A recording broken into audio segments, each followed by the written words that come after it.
We're going to have a quick look at what's trending online today. It is no surprise, of course, that Israel and Palestine are still the top trending topic on pretty much every social media platform. Some of the latest news lines coming out is that no electricity or water until hostages are free is what Israel is warning Hamas. So they're going for full blockade until the Israeli hostages are freed by Hamas.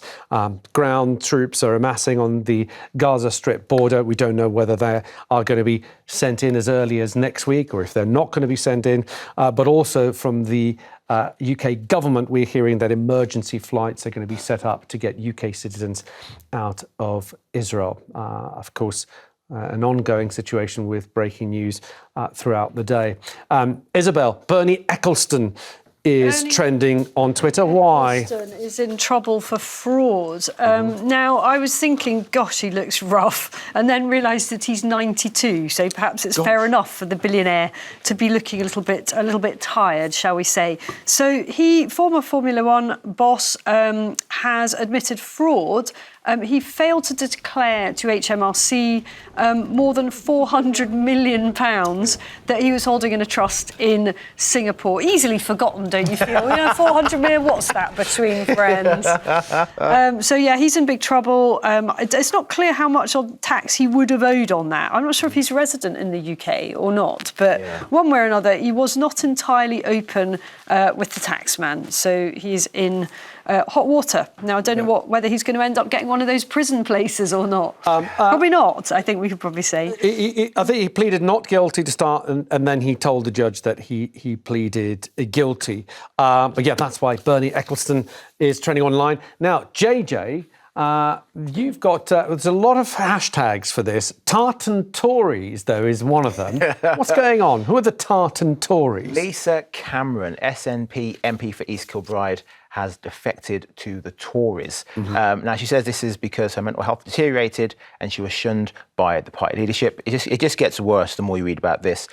She says that she was bullied and the treatment of the SNP towards her was toxic after she had supported a teenage SNP worker who had been sexually harassed by the party's former chief whip at Westminster, Patrick Grady.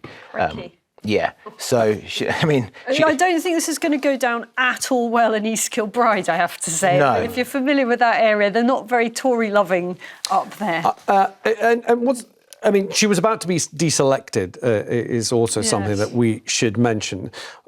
Interesting that she chose to cross the floor to the Conservatives. Rather than Labour. There are also reports on social media that Rishi Sunak was directly involved in her defecting to the Conservatives. But she had a large majority, but certainly the second largest party in her constituency were Labour and then the Conservatives.